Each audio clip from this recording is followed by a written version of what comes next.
I want to share what I've learned so far as a result of my personal experience. First, let yourself and or let others grieve in their own way and in their own time. You are absolutely right to feel uncomfortable and helpless. And I understand your need to say something profound to fix this or at least make it better. But just be there. It's your presence, not your words, that bring comfort. You can't carry the grief of the sufferer, but your willingness to walk alongside for however long it takes brings strength, hope, and yes, comfort. Say less or say nothing. Let them talk. Consider this. Instead of asking, how are you feeling? Ask, what are you feeling? Then just listen.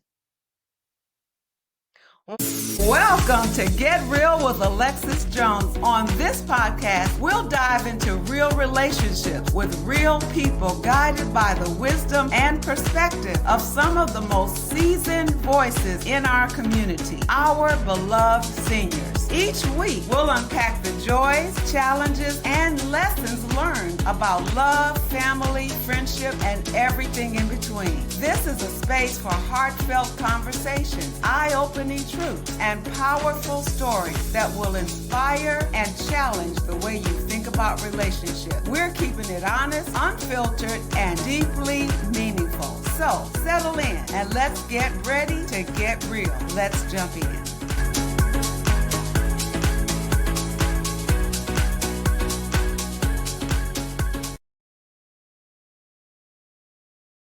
God knows best. Be thankful you had him 46 years. He's in a better place. After all, no more pain. Hey, Alexis, how you doing? Good? It's time to move on. When I recorded my first episode, Intense Love, Intense Grief, I did it with the intention of never mentioning anything having to do with grief or loss again. I described the circumstances surrounding the passing of my oldest son, Herman. I had quite a few people reach out to me because of their own losses. That recording was very heavy. I received calls, text messages, people stopping me for a hug because of something I shared. Something seemed to resonate with people because of their own loss. But it was heavy. And who wants to park there?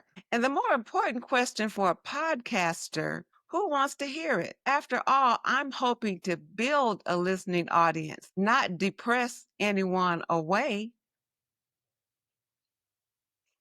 We all go through grief and loss, and we will again. We have also tried to give comfort to others in their time of grief. This message is for both those who are grieving and those who care and want to give comfort. It's only been a little less than 3 months since I lost Herman. Although this is not my first loss, I learned something this time that I think will be helpful for all of us who understand when grief pays a visit, and it will. Undoubtedly, the statements I just shared come from well-intentioned people who care. They care about me and are genuinely concerned. I believe that with all of my heart. I have told some of them what I'm about to share with you. I trust God's love. I trust his plan. I do believe Herman is in a better place because he committed his life to Christ. But those statements don't stop my heart from aching. They don't bring comfort now. Maybe Herman's passing is too recent. Maybe those words will never comfort me. Maybe they'll comfort me later, but they don't bring comfort now. It doesn't mean I don't trust God. It simply means the loss hurts. One gentleman in my grief support group expressed gratefulness for having had his wonderful son for 26 years. He shared a beautiful story. I listened and I thought, I had my son for 46 years, and that wasn't nearly long enough. I'm thankful that I gave birth to Herman, and I'm thankful for the 46 years he was in my life, but it was only 46 years. Here's what I mean. I zip lined once in Jamaica.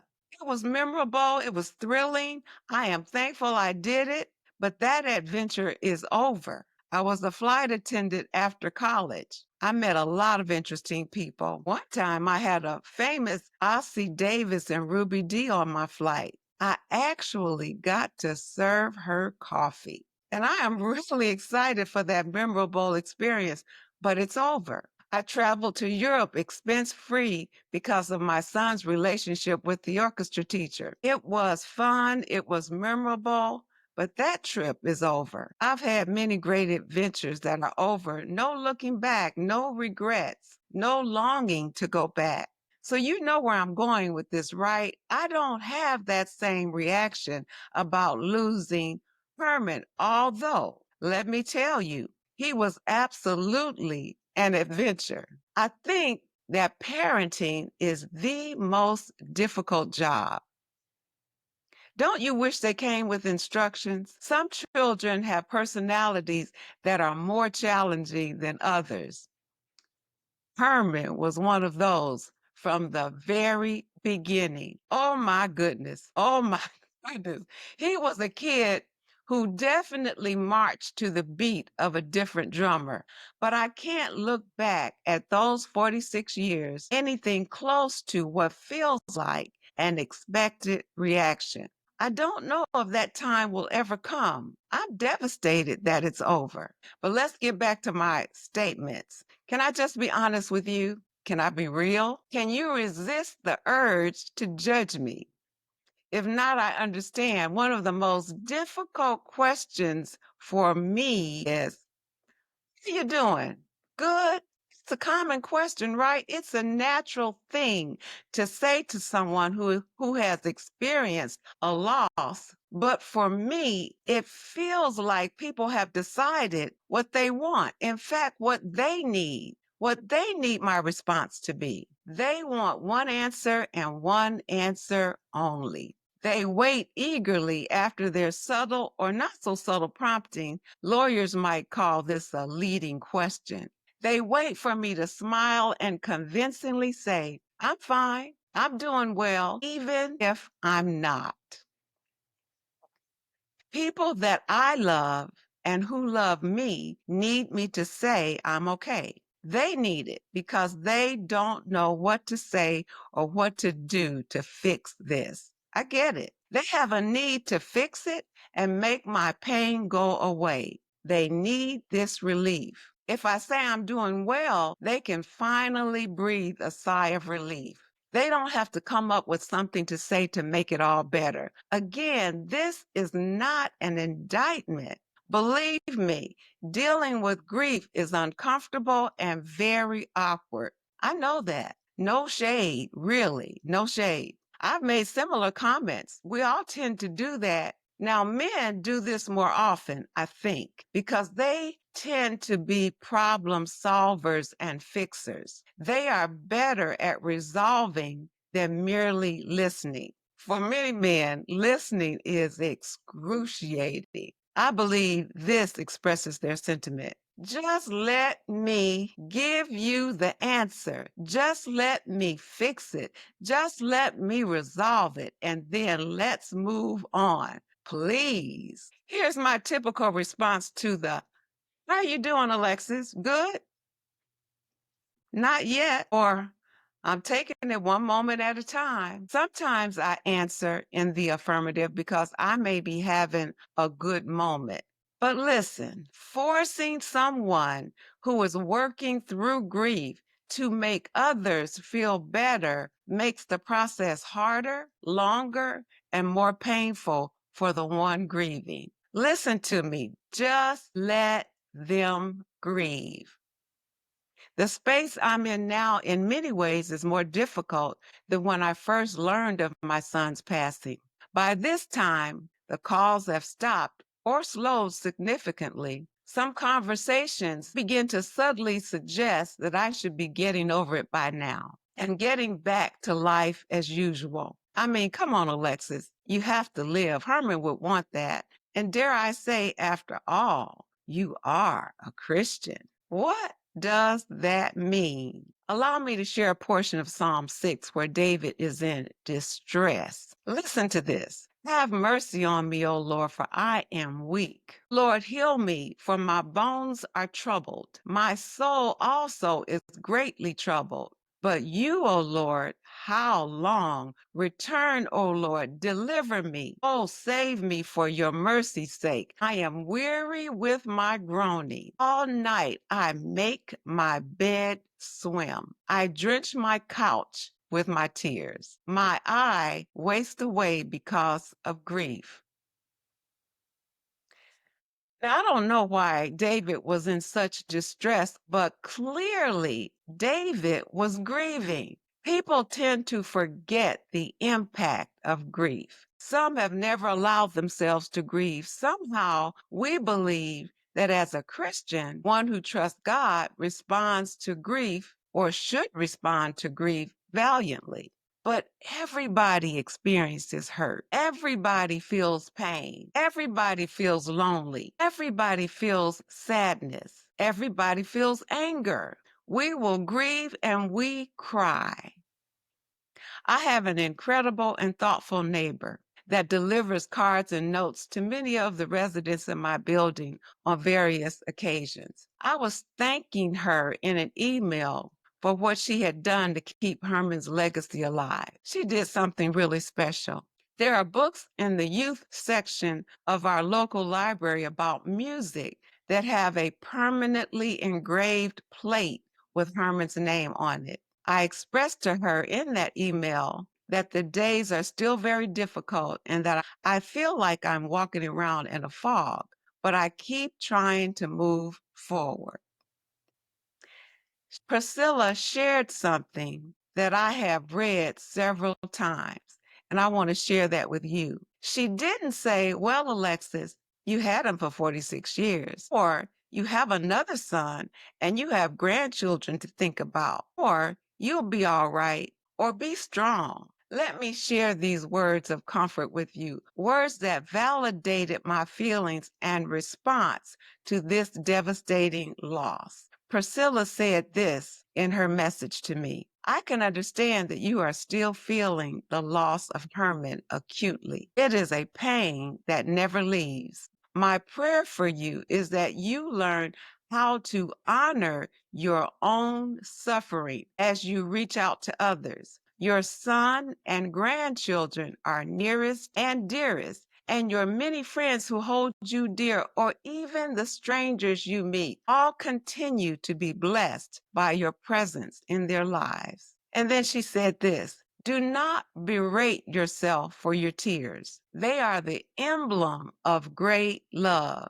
You will remember that even Jesus wept. Can I tell you that I actually felt lighter? I was validated and given hope with an admonition to reach out to others while experiencing my own grief.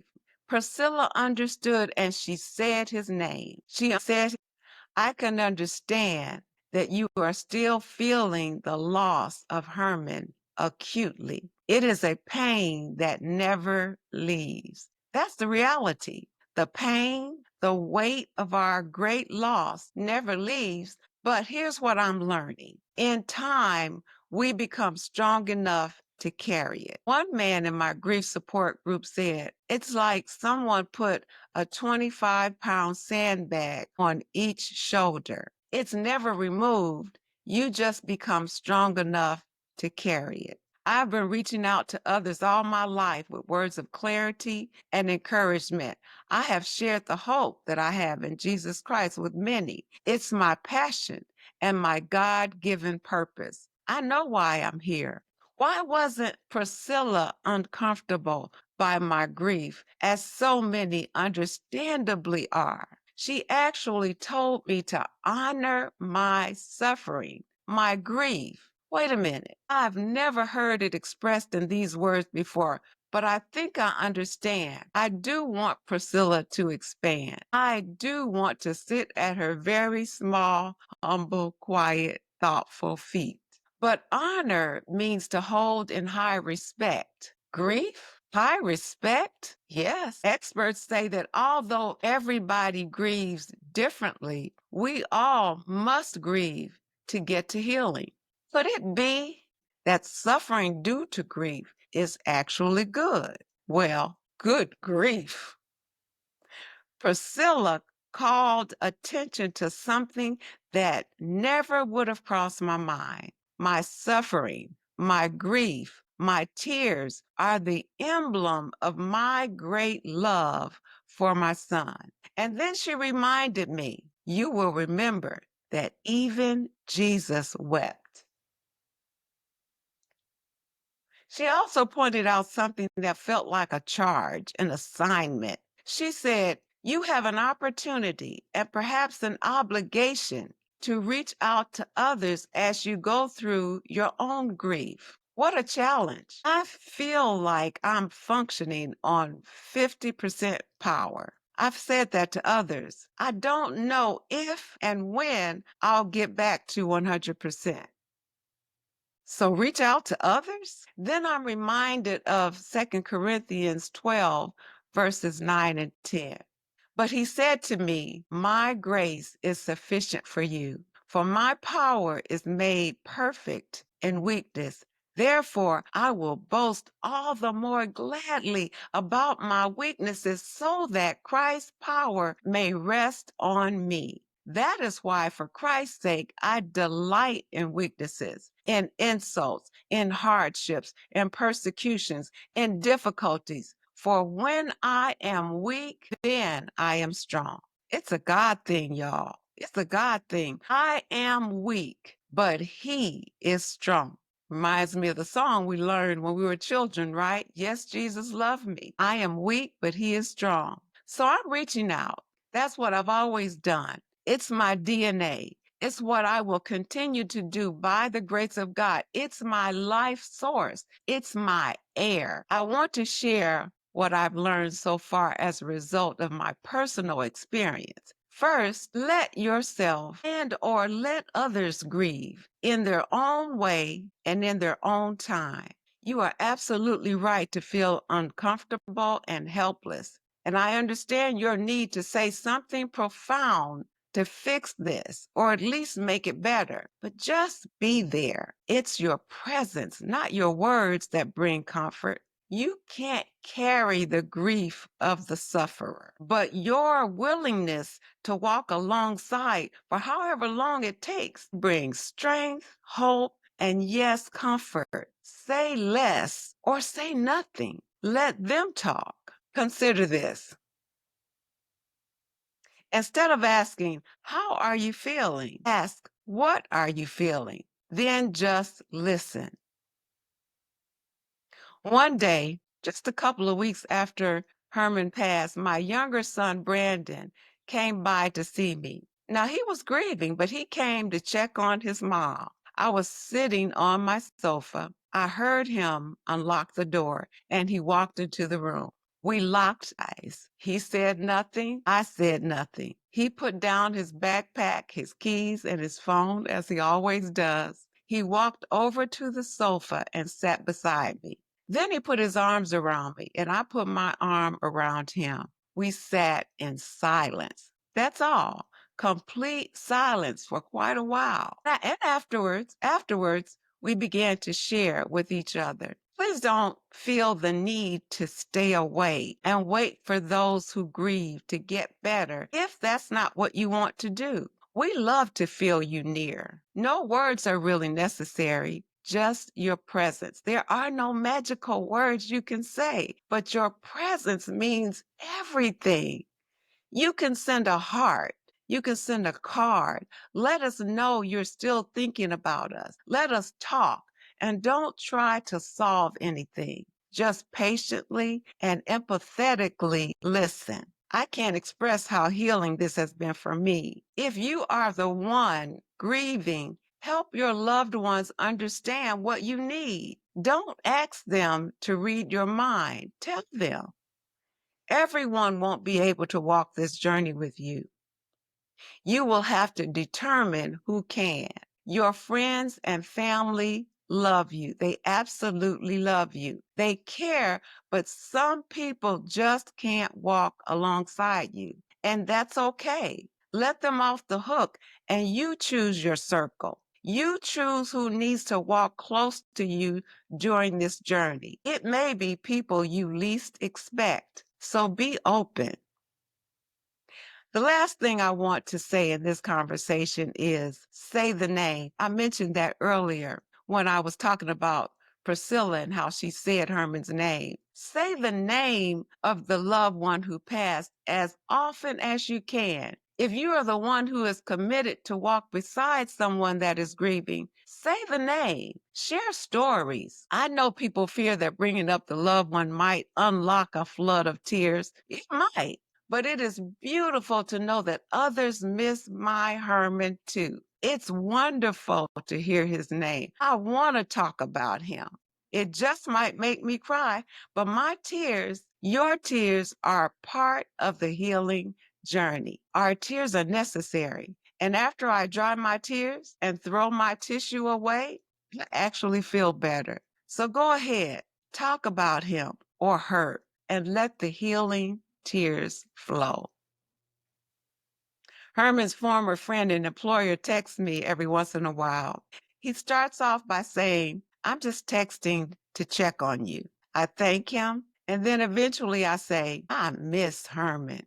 This seems to give us both the avenue we need and the permission we need to talk about the memories and the pain of missing Herman. You see, I realize I am Herman's mother, and I'm proud of that. I gave him life and I was with him through all those childhood growth experiences. But I had to realize something. I came to realize that others loved Herman. He was a vital part of their lives. They spent time with him, they grew to love him, and they miss him too. They want to say his name, they want to share their stories because they are grieving too. My granddaughter, Genesis, she's 7. She spent the night with me a couple of weekends ago, along with her siblings. She brought a beautiful stuffed animal to me and she said, Grammy, Uncle Herman gave me this. I was so touched. I was so happy that she shared this with me and called his name, Uncle Herman. I hugged the bear because Uncle Herman gave it to her. He always gave from a heart of love. The other day, I spoke with Genesis on the phone and she told me she was able to finally ride her hoverboard. Now, this was a premature and expensive gift her uncle gave her 2 years ago when she was only 5. I said, Is that the hoverboard Uncle Herman gave you? Genesis proudly said, Yes. I said, Uncle Herman would be so proud of you. Then I said, By the way, are you wearing a helmet? I guess that was the Grammy in me, right?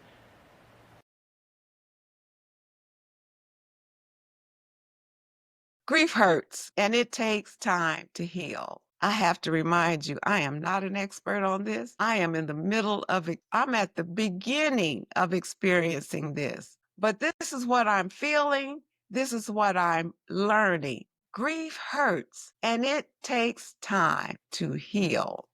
But if you love and you lose that loved one, you will hurt and you must grieve. Let yourself grieve. Or if it's someone else, let them grieve. It's painful. It's sadness on steroids. It's necessary. It's lonely. It's exhausting. It's confusing. You will be angry. Your tears will flow freely. But if you allow yourself and others, if you choose not to smother it or pretend that everything is okay when it isn't, I don't want to say this, but if you will go through it, lean into it, no matter how long it takes, grief is good. Good grief. I am Alexis, and this is Get Real with Alexis. I really hope I see you next time.